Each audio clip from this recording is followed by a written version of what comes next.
Hello, hello, everybody. Thank you so much for coming in again for another. I just had to check and make sure I was live okay. So let me close that. All right, so I am back for another video. I think I haven't been keeping track, but we're on episode 29 of Real Conversation, Real Motivation podcast. I haven't been live for a few weeks, and I'm so happy to be back on here. And I have a small channel here, and I pray and ask God to grow this channel to the rafters. But until then, I'm going to be consistent. So I want to thank you again. Welcome to my podcast, the Real Conversation, the Real Motivation Podcast, where I dive deep into real conversations about life and sharing positive testimonials. I'm your host, Michelle Bradford, and every week I will be bringing you refreshing topics and providing you with practical motivation that I hope this podcast can offer a dose of positivity and to help you navigate life's ups and downs. I share a lot about my testimony, the things that I've gone through in my life, and let me just tell y'all, people always say you need to write a book.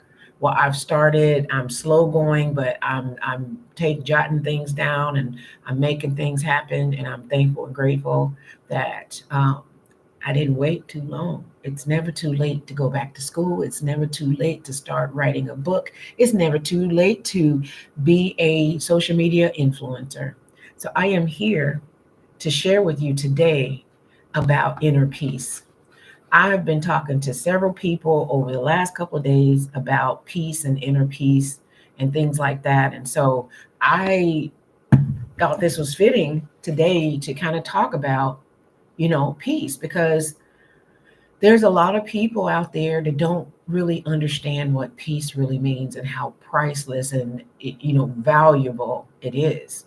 And so what does it really mean? So inner peace basically for me is when you're at peace with yourself, your life, that no matter what, even though you experience all kinds of chaos and drama, things that are unexpected in your life that you have no control over, that instead of you diving deep into the chaos, that you are gliding over it, that you're going through it, but you're not in it. You're not deep in it. So when you're at peace with yourself and your life, you might experience deep sense of mental and spiritual and emotional harmony. Being at peace doesn't mean your life is free of turmoil, but it's like helping you to stay grounded and like strong throughout the difficult times. Inner peace can support your ability to find contentment, you know, whenever it comes to your life, good or bad. So when you experience inner peace, you may feel alive, you may feel aware, conscious, and in tune with your thoughts in the present moment. A lot of people live in the past. And when you live in the past and you just keep having that one foot behind you and you're living there and you're staying there, you really can't see the forest for the trees. And so you got to stop living in the past and live in the present. Do you know that your present, you constantly have a present, but eventually it does become the past. So living in the moment right now, so you don't miss your present moments, because 1 minute from now, this time is in the past. So keeping up with the present, not worrying about the future, because when you worry about the future, what's going to happen? That's where the anxiety comes in. That's where the worry comes in. But when you're at peace and you're in tune with yourself, it's amazing. So some people might equate peace as being passive, but when you're at peace, you know, it's so important not to worry about what other people think. But, if you really find inner peace, that doesn't mean that you're a doormat. Okay. I'm a recovering doormat, by the way, and don't have an active mind.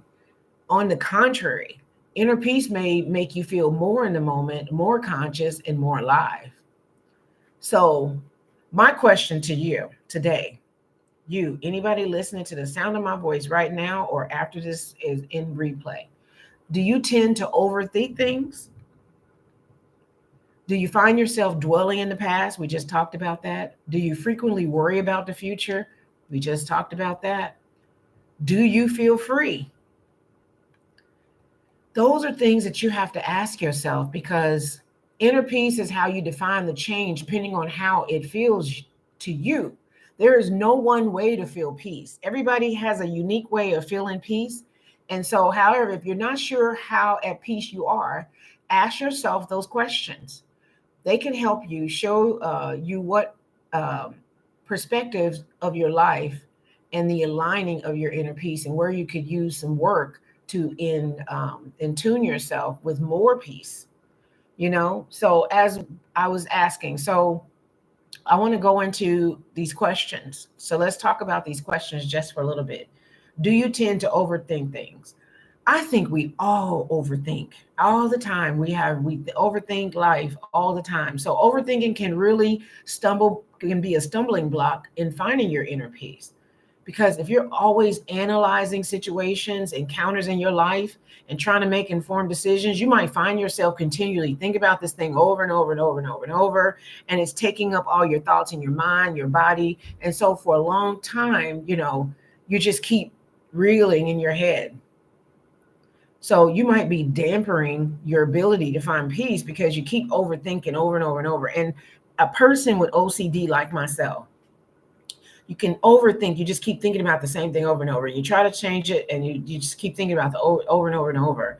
And so you really you're doing yourself a disservice, And so, really, let's think about it for a second. What do you need to do? When you're in tune with yourself, you take actions that align with your values. You may feel more certain about your decisions. You won't be quite as likely to second guess your intuition, and you'll feel more at peace with the choices that you made. So, a lot of people don't have that inner peace, but when you do, you go with your gut. You don't overthink it. You make a decision, you analyze it, you determine it, and you make a decision.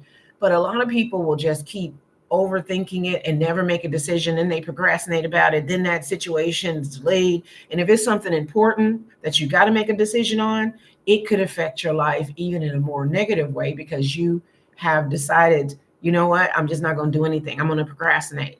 Don't procrastinate. Allow yourself to release the past and live in the present. Instead, you may find more easier to intune your inner peace. So sometimes you may need help releasing the past disparities that's going on in your life. When you're free from dwelling on painful memories, and you may find that you are able to live your life more fulfilled. So deepening the experience in each moment of your life can be very productive, and can bring you inner peace. So the second question is, do you frequently worry about the future? We all do. But when you start aligning yourself with inner peace, um, the future doesn't seem so scary. You live in the moment. You like right now, I'm living in the moment. I'm not going to worry about what's going to happen 2 hours from now. I'm not going to worry what's happening, a day or a year from now. I'm going to live in the moment right now. That's not to say not to have goals, but sometimes your goals can be deterred a little bit. And when they're deterred, that's okay, because I feel like it was meant to go that way. And so you just kind of need to go with the flow of that. So it may be easier for you to feel excitement and anticipation over your future. You will likely know that you have the strength and the ability to handle anything that comes your way, but inner peace will help you feel grounded even when your whole future is not planned out. We can't plan out everything. We sometimes you can plan something and it gets deterred. Like for me, I was supposed to move to South Carolina in May. I was going there in January. There was a blizzard. And because of the blizzard, I couldn't drive there. And then my apartment complex says, okay, you have a 60-day notice. You need to decide, are you staying or going? Well, I had no plans on moving away from the complex. I had planned on moving out into another state. Well, that wasn't an option at that moment. So I had to sign another lease. And I felt okay with that. I was okay with that. And you have to be okay with it. Did I like it? No. But there are some things that happen in your life for a reason. And you just have to say, okay, I accept it. I open my hands to whatever it is that's supposed to come next. And you have to just be okay with that situation. It was meant to be what it was meant to be. And so stop worrying about the future and just make the decision. Do what you need to do, and then don't regret it. Don't have remorse about it. You know, just be okay with it. So, the third question, do you feel free? I love this question because before I started traveling for my teaching job, where I was traveling to different states to teach people patient accounting, I wasn't at peace. I didn't feel free. I felt like a prisoner in my body because I was so sick. I was mad at God because I felt like, why did you make me this way? I was mad at my family. I didn't feel supported. Friends, I felt alone. And so the first time I felt free was when I had went to an assignment in Massachusetts, Lowell, Massachusetts. And I was driving this, I don't even know, it might have been a Durango, but I'm not really sure. But it was an SUV and it had a glass ceiling from the front to the back. And I had never been in a car like that. I've been very modest car. All my cars pretty much were cash. And so to be in a rental car, because they didn't have any other vehicles that I could rent. So I ended up with this vehicle and I ended up with it for several weeks because I stayed over the weekend. So this one weekend, I went on the highway exploring by myself. And as I was driving down the highway, I started crying. I opened up that glass ceiling and I said, thank you, God, for setting me free. Thank you, God, that I'm free. I feel free. I'm so grateful. And, it was such an amazing experience, but it was very challenging. It was not great, but it was great. I can't explain it. I had to go through that. I don't ever want to deal with that particular company again that I work for, but I enjoyed traveling around the United States. I enjoyed like exploring on the weekend mostly. I didn't like the assignments mostly, but I enjoyed being there on the weekends and experiencing different states and cities and people. Lowell, Massachusetts was probably the most spiritual free that I ever felt because I met people. I prayed for people there. And there was a lady who had cancer. I went into her bakery and she was standing there and I ordered a tea, a boba tea. And I don't know how we started talking, but I was telling her I came there for work. And I don't remember how we got on God, but we got on God. And she says, I said, oh, I know she has cancer. She had a scarf on. I said, you have cancer? She said, yes. And we started talking about God. And I said, I'll pray for you. And she says, I prayed. I didn't know, I was really doubting God because I have young children and a husband. My marriage is young and I don't want to leave my children and my husband. And I really denounced God because I was mad. And I said, God, if you're real, send somebody into my bakery that knows God, that can speak about you to me. And I said, can I pray for you? And she started crying and I was crying and she was getting ready to close up shop and couple of her kids were there, her brother-in-law and some other people were there. I don't know who these people were. They were all inside the store. And I took out my blessed oil because I always kept it with me. And I prayed for her.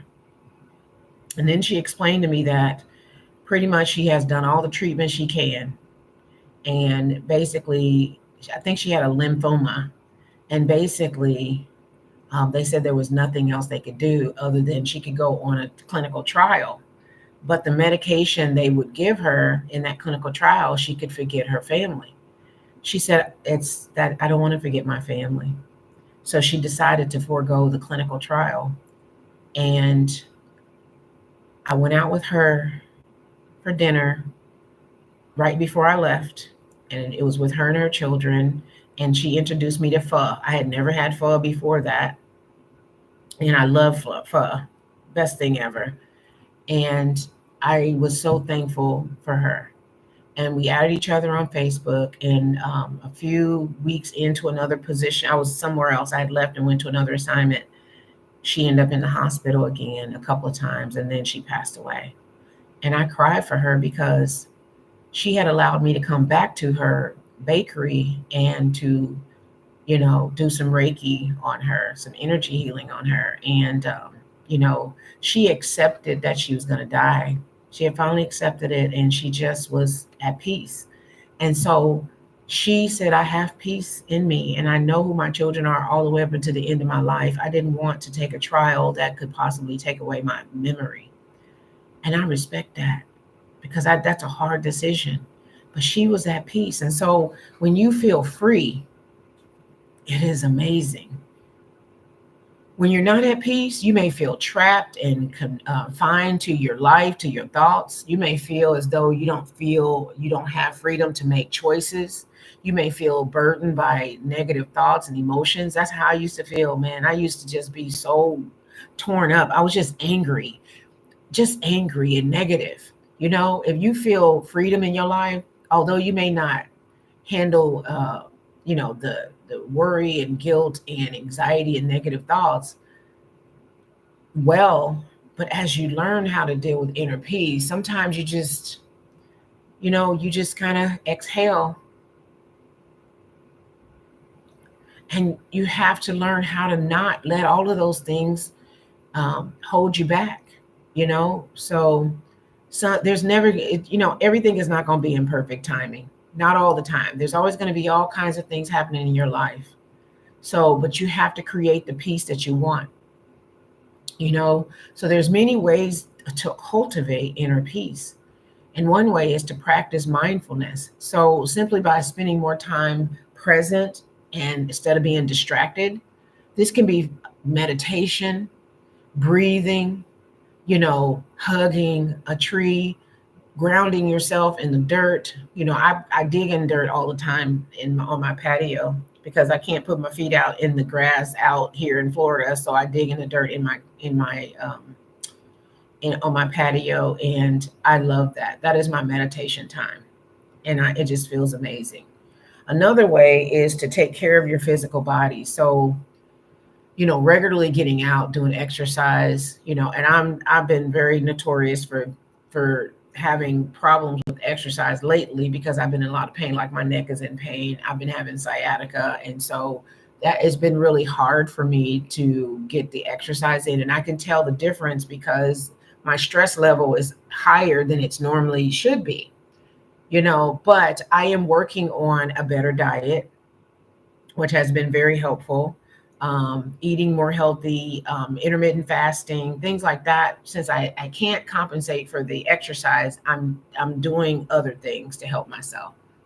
I said I am compensating for exercise by doing other things for myself. Sorry about that.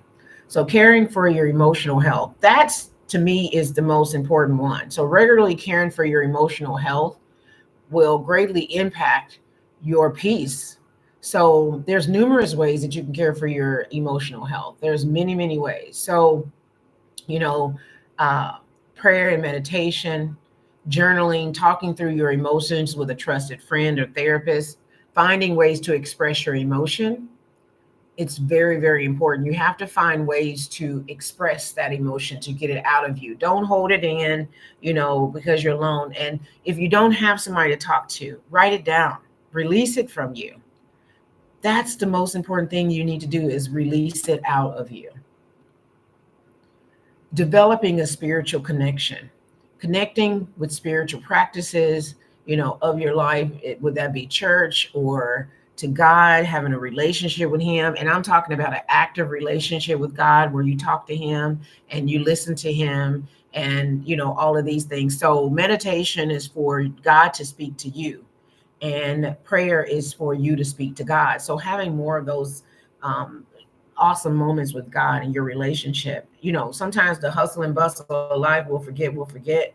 And I had to remind myself today that I don't give God enough time and I need to do better with that. So I am very grateful that of the reminder myself as I speak to this, maintaining. So you can get the physical peace, but you can lose it. So you have to continue to maintain it. So spending time outside is a really great way. You know what I mean? Taking a walk, working in your garden, sitting in the park, and that'll give you some calmness in your life. Prioritizing your social health. being around loved ones. That is a struggle for me. Man, I'm here by myself in Florida. I don't have a lot of friends in Florida, a lot of people that I can hang out with in Florida. And I am a people person. And so that's been a major challenge for me. So trying to spend more time with people in your present and that can uplift you and you can uplift them to make you feel better. So community support is very important. I have reached out in the community when I first moved over here, but I had some situations and I had to kind of back away, and that made me sad because I felt isolated. And it wasn't my fault. These people did something to me, but to protect myself, I had to remove myself from that situation. So I'm going home in a week or so to be around family for 2 weeks. No work, just vacation and enjoying my time with family. I can't wait to go. I just can't wait. I'm overjoyed. Um, but I met someone new and we're dating. And he's very nice. And that support from him makes me feel good, makes me feel desired and wanted and special. And, that I am a good person. And so I'm grateful to have him to he's just he has a great spirit. So I love that. So living in alignment with your higher self. So focusing on the life you want to live, and that's manifestation. If you're not living it right now, manifest what you want, the person that you want to be, and then move towards those goals a little bit every day. It's not a race. Okay, it's a destination. You're just trying to get there, and along the way, it's a journey. There's the destination right here, and your journey is just kind of coasting through and enjoying the present moment and what you got going on in your life, and just making choices that align with your values, and don't compromise who you are. By living authentically and with integrity, you will likely begin to trust yourself and feel more at peace with your decisions. I always tell people, go with your gut. Amazing. Go with your gut. So, I live with chronic illness, and there are a lot of people out there that do. And, self-love is so important, even more important when you have chronic illness, because you tend to feel a certain kind of way about, animosity towards your body, and it's just hard because you just have animosity. You manage your body. Why do you keep acting like this? Won't you act right? And sometimes it can affect your mental health. So living with the chronic condition is easy to harbor negative feelings and resentment towards ourselves and our body. I had that, and also the other people. I was angry that people didn't understand what I was going through. I didn't feel like they did. I was angry because I felt like I was so emotional and nobody heard me. I didn't feel heard, and so we may feel betrayed by our own bodies and frustrated with the constraints of our condition. Do you know, in my mind, I can do a lot of stuff, but my body lets me down every time. But I had to know, guess what? I have to come to reality that this is my body, this is my life. And I can either be angry because I feel it's unfair. And it's natural to feel that way, but dwelling in that feeling and that suffering, it just causes so many things wrong to make your health even worse. It's detrimental to your overall health. So it's out of my control. I have no control over what's going on in my body. So I had to let go of the negativity, of the madness, of the things that I was going through. I had to let it go. So self-compassion invites us to treat ourselves with kindness and understanding and acceptance. I accept what I got going on in my life, and I'm okay with that. And so I acknowledge my struggle, and I acknowledge, my health status, and I appreciate my body where it's at right now. And I know that I am strong. Even through all of the challenges that I face every single day, I'm strong. I practice self-compassion because it can help me on my journey of chronic illness. Any of you that know me before I moved to Florida, when I lived in Kansas City, you know, even like in my 30s, I was negative, nasty Nancy. And I was jealous. I'll be honest. I was jealous because people were getting married. People were having kids with their, and they had a husband. They were going on vacation. They were enjoying buying houses. They were enjoying their life. And I was just suffering. And I was just mad. I was mad at God. I was mad at my family. I was mad at myself. So mad. Just mad. But now this illness lives in the back seat. I will not let it affect me, my peace, you know. And so changing my mindset and viewing my body with kindness, you know, as I go on my chronic illness journey, not only did it empower me, but it improved my overall well-being because I put the sickness in the back seat. I have no control over that. So I just put it back there and it does not drive my life anymore. So I know that many people struggle with, um, you know, with all kinds of things, doubt, sadness, pain, suffering. It's not fair, you know, but it's okay. It's okay. I began to trust myself, honor myself, treat myself with love and respect. I always talk about self love, self care, and self respect. That is my saying. I say it all the time. I'm going to give me a shirt with self love, self care, and self respect on it because it's the truth. You know, it makes sense when you think about it. Loving, liking, and respecting someone's naturally leads to kindness and nurturing in relationships. Because when you're kind and loving to yourself inwardly, it is portrayed outwardly. And people will see your light. They'll look at you and go, wow. And I can tell you, the way I look right now, a few years ago, I had a great exterior. I looked bloated. I was sick. But most of that was mental and physical. But the mental had me just down and out. You know, all of the medication that I was taking, it just took a toll on me. But I found a really nice way to appreciate my life through inner peace. And I'm not going to let anything keep me from having that. And you just have to go with the punches, you know, not worrying about, you know, the things that have happened in your life or the things that are happening that you have out of control.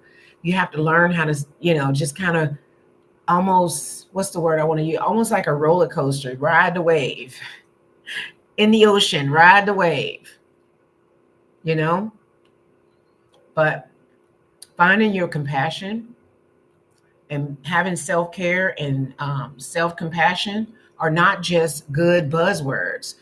They're transformative practices that can lead to a more balanced life with your chronic illness. There are some practices that make chronically ill the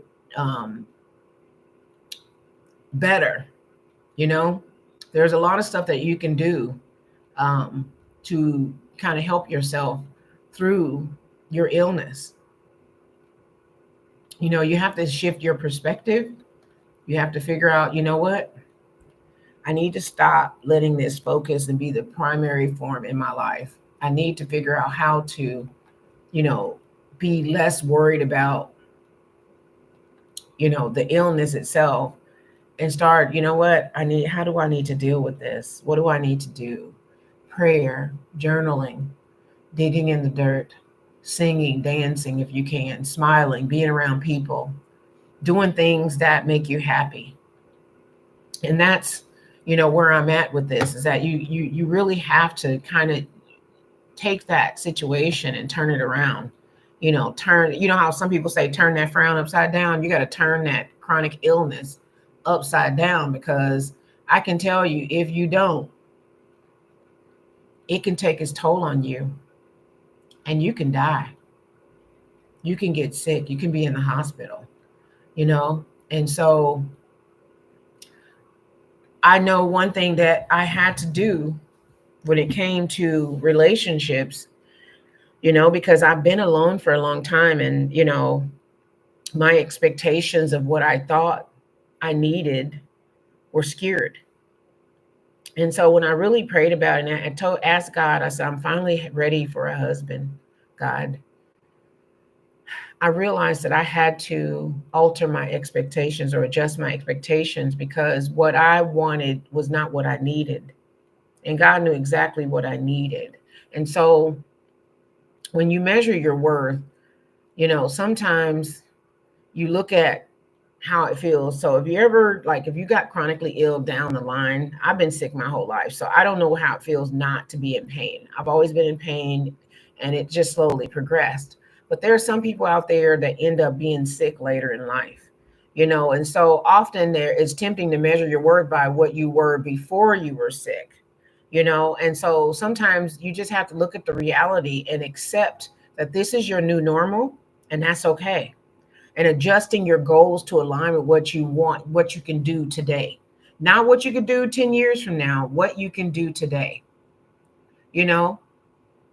So just take your time. If you have tasks that you need to do and you're chronically ill, make a list of your task, you know, and what I would do is, if there's something in that task that takes a lot of work and it's going to take a long time, break that down into subtasks and then do one thing at a time. Don't try to do the whole thing, because it can be very overwhelming.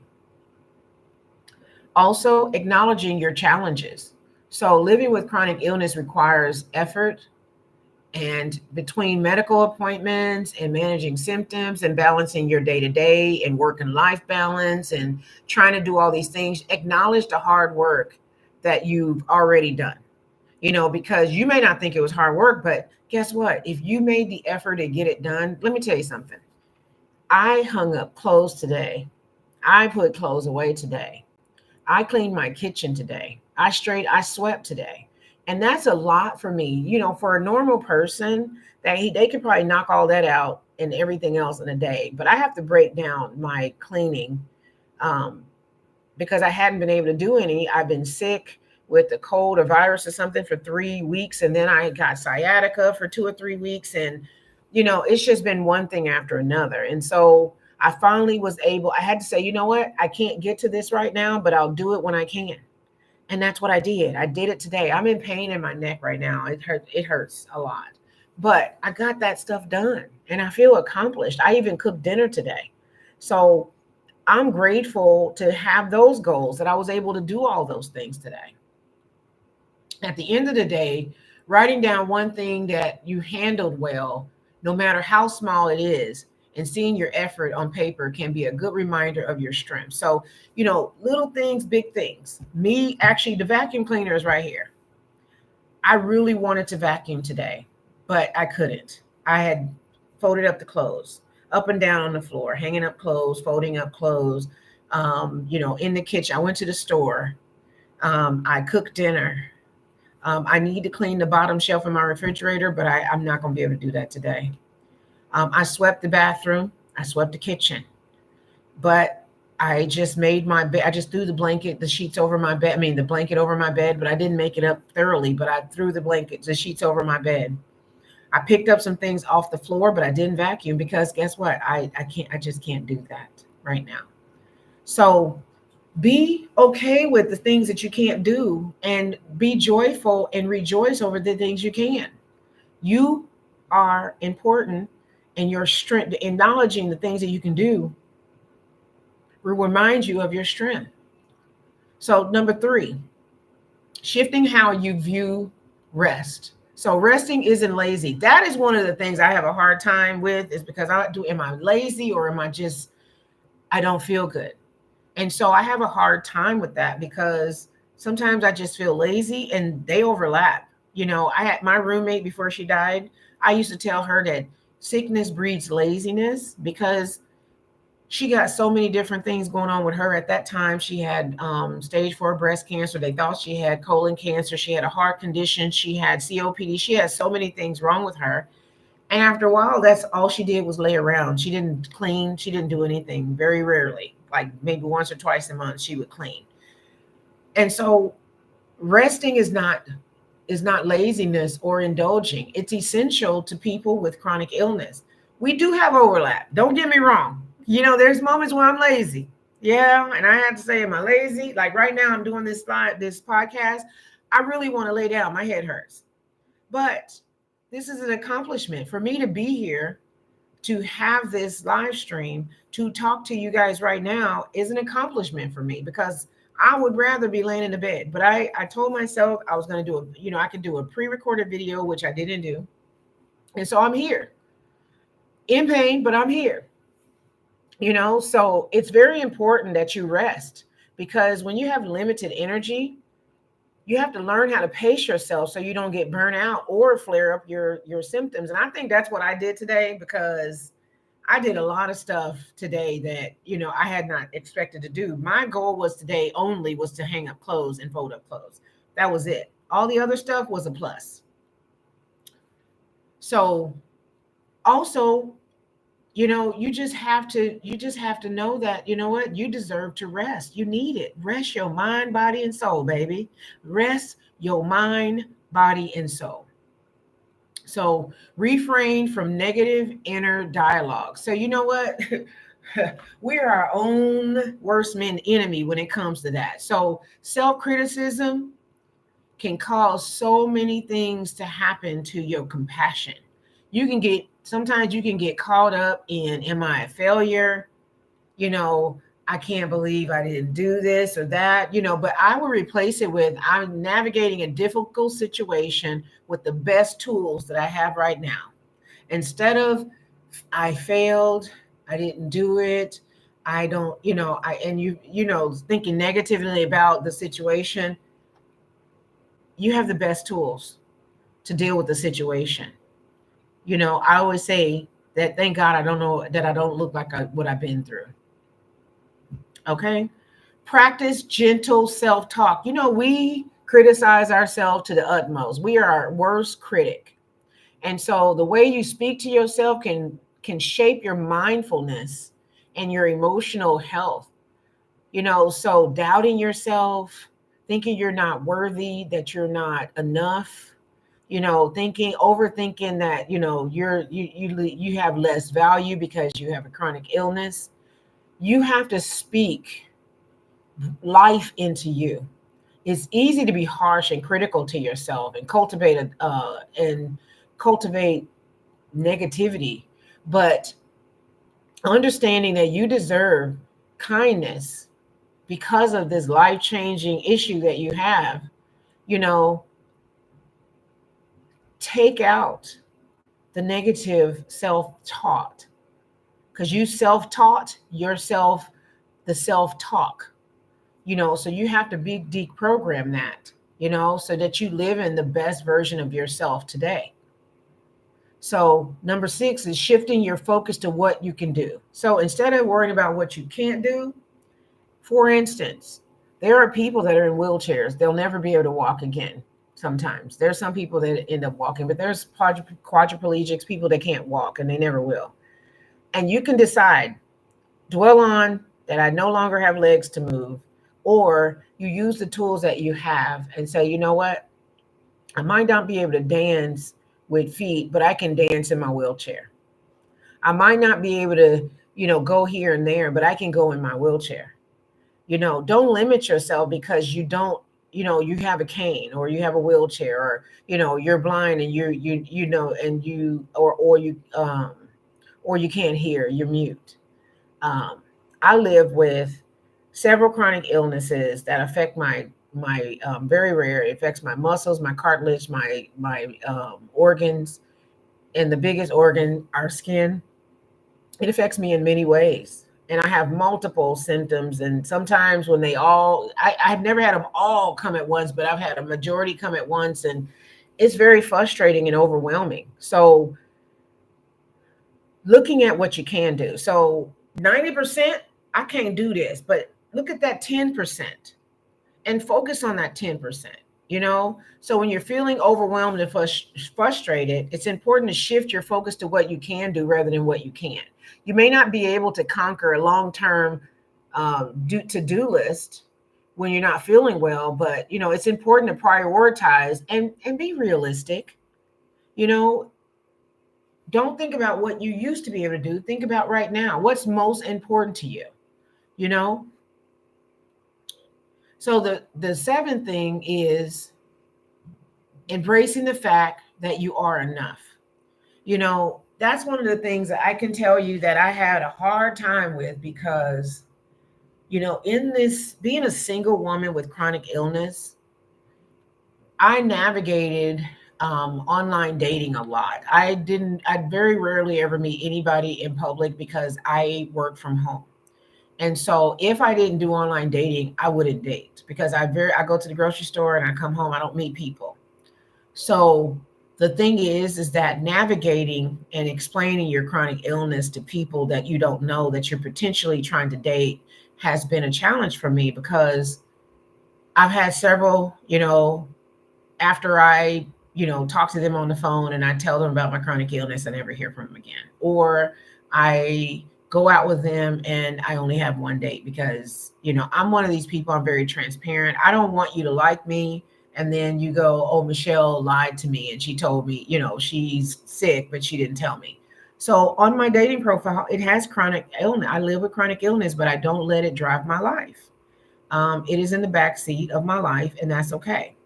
But for a while there, I kept feeling rejection. And sometimes I feel rejection from people that I know. I went out to dinner with a couple of people recently and I'm never going out with them again. I decided that after I left that day. I thought about it and I share with them. These are people that I've never shared with them about my chronic illness. I have a really bad allergy.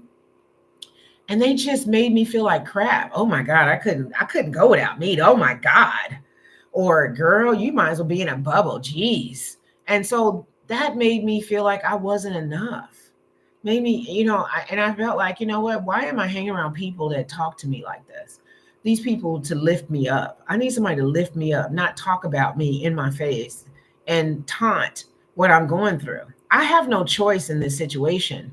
This is what it is. So instead of measuring yourself against external standards and remind yourself that who you are and what you're doing today is enough. Chronic illness often changes what's feasible and accepting your current reality can be freeing. So replacing the frustration and the unmet expectations with gratitude for what you accomplish, no matter how small it is.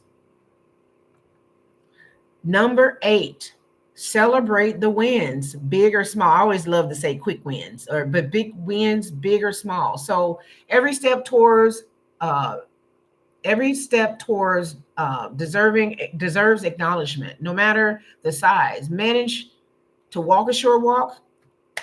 Congratulations. Cook a simple meal. That's what I did today. Another congratulations. These moments for you are small milestones that are worth celebrating. Celebrate it. You know what? I was able to get done through this today. Thank God. Thank you, Lord. I was able to get through this. So be kind to yourself, everybody. Be kind to yourself. In every day that you wake up on the right side, instead of waking up on the wrong side of the bed, be joyful and smile and say, you know what? Thank God for another day. I thank you, Lord, for another day.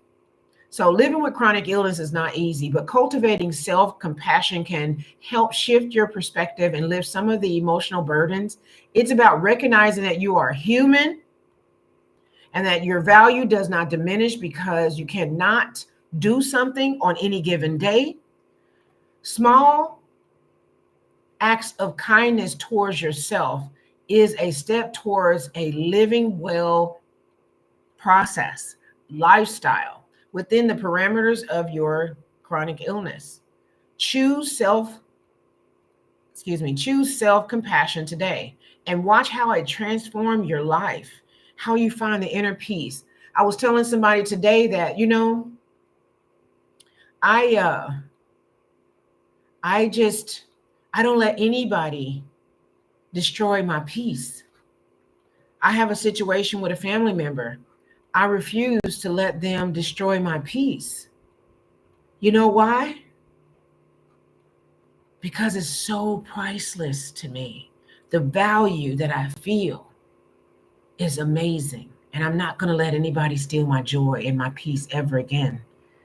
I set healthy boundaries and I'm grateful. But I just want to say, I just want to give you a couple more things before I log off here. 12, I'm saying 12 habits for living a life of inner peace. And I need you to take note of this. It's very important that you do this because there's chaos everywhere. And these are exercises that you can do to help yourself find inner peace. So when you're committing your life to finding inner peace, you're choosing clarity over clutter, stillness over stress, alignment over anxiety. And trust me, this is way more powerful than just taking a deep breath in bad, horrible traffic. So I want to give you those 12 habits. And I'm going to tell you something. I call them patterns. They call it habits. They're the same thing. So creating these habits, daily habits, if they're daily, weekly, whatever, start slow, once a week, twice a week, whatever you got to do. So mindfulness and being present. So slow down yourself, slow down. Sometimes we do slow down. It's okay.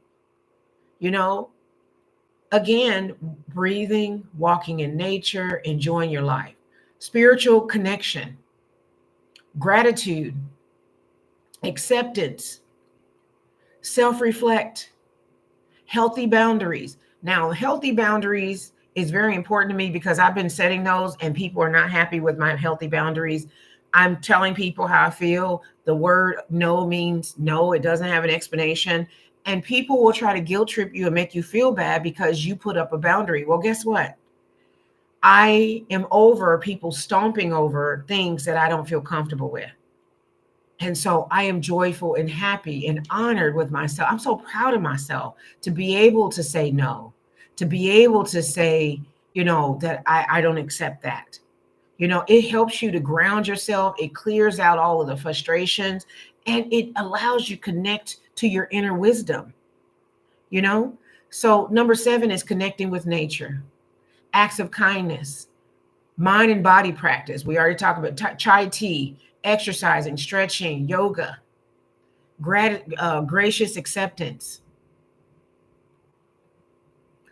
positive relationships, creativity and expression.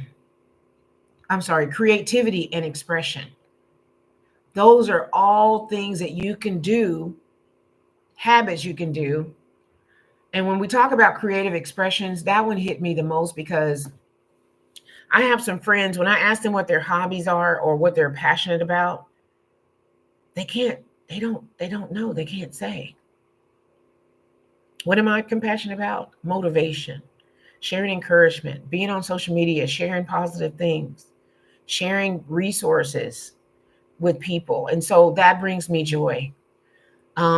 Music brings me joy. Painting, I'm not a painter, but painting can bring you joy. Singing off key can bring you joy. Dancing like no one's watching can bring you joy. So all of those things will spark joy, reconnect you with your inner truth, and embracing your inside is a beautiful thing. Your creativity is a beautiful thing. That passion, bringing back the passion where you feel like you can breathe again. Because your soul is ready to shine. So I thank you all for being here yet again for another amazing podcast. I thank you for listening. I thank you for your support and love. And I pray that you find the inner peace that you need in your life and that it empowers you to be the best version of yourself. God bless you. I will be back again on next Sunday, 6 p.m. Eastern Standard Time, unless I do a pre-recorded video. But I just want to thank you all again for being here. God bless you. And just take care of yourself, and I'll see you again the next time. Bye.